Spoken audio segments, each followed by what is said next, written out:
Welcome back to Artifact Insight. Let's look at another piece from the second Christie's auction in London. This is the ancient Egyptian coffin for Senbi.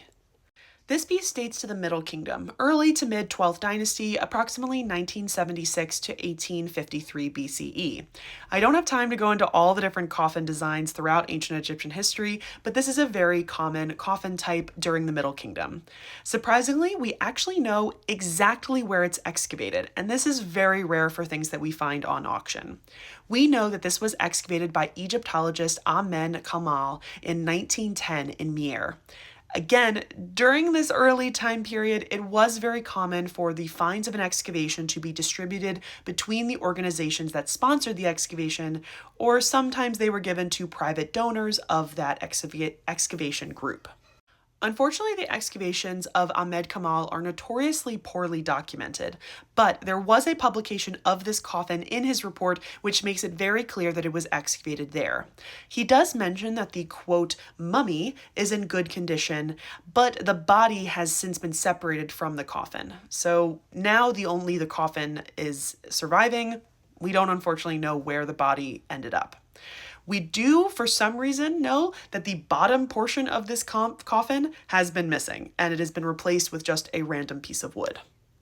You can see here the replaced bottom. The text of these coffins are often offering spells, which I've done several videos on, so please look those up if you want to learn more.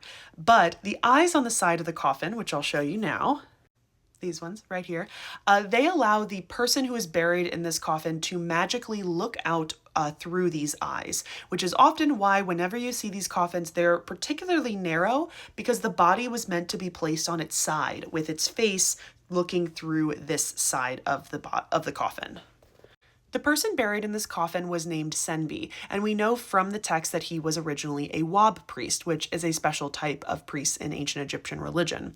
The curious thing is that there actually was an erasure of his title and his name, and we can assume this was probably done in antiquity, probably by somebody who wanted to reuse this coffin. So technically the body that was originally found in the coffin may not actually have been Senbi.